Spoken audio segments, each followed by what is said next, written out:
We're reviewing the wireless meat thermometer. So this was sent our way to take a look at. So the thermometer itself actually has an app. Instructions, user manual here. It tells you how to get to the app. Also, I noticed after I downloaded the whole thing on the side of the box, it gives you the app store. So you'll download the app on your phone. This is what it looks like. The app itself is actually pretty neat. So rather than having to go and look up what temperature do I cook something to, go to preset, pick your type of meat, and it gives you rare, medium, well done. Presets for all of this, right? So you have beef. And then my immediate thought was, do they do something crazy like give that on chicken? And they start at medium well. So they're not going to try and poison you, which I thought was awesome. Temperatures, so internal and ambient. So this is the case it comes in. Here on the side, it comes with a charging cord, connects to USB, charges here. Hold this button for like 3 seconds to turn the whole thing on. When you open this up, that is your thermometer. So taking it out, pretty simple. To put it back in, tip first, click in. Easy enough, right? So I'm gonna pull this. And see, it says lost connection because I keep opening and closing it. So set here. Tonight, we just have turkey. So we're gonna cut over to that real quick here in a second. Again, there's turkey, medium well done. We're just gonna go medium well.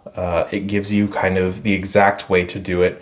And it shows, it wants you to insert it up to the notch. So here, it's probably a little difficult to see on camera. There is a notch right here.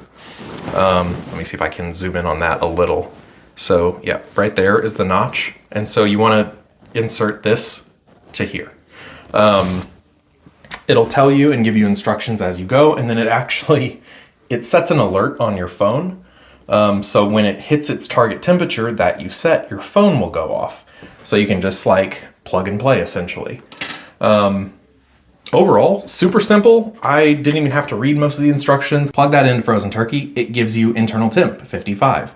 Ambient temperature, because when cooking other stuff outside, is 90. We'll take this, we'll throw it in there, let that cook for a little bit. This is gonna be ground turkey, so not the perfect example, but we'll swap over, let this heat up, and then show that change. On the back, there are these two strips. They're kind of rubber, I figured, so they don't slip.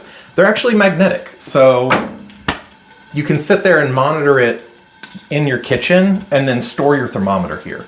Whenever it gets low, you can charge it and then store it right back there. So has a place in every kitchen. We're gonna go back into this turkey, plug this in, see if we hit target temp. It's been heating up for a minute now, so we'll check that.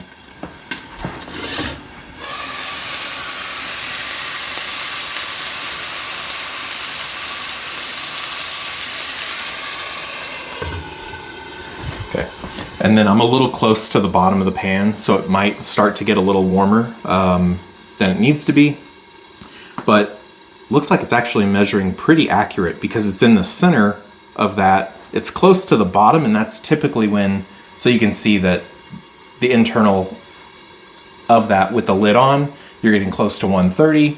The internal's 48 because that piece of meat was frozen, so it's accurately measuring that even though the tip of that thermometer is close to the bottom. And that's typically when you have issues with other thermometers. So props to this company for actually having the thermometer measure the middle of the thermometer, not the end of it. Also, we didn't go over this, but as far as turkey, there's a bunch of other settings as well. Turkey, pork, beef, chicken, fish, whatever it is. And then they all have their own individual cook thresholds and limits. And those are all adjustable through the preset. So whatever you cook, this will match for that.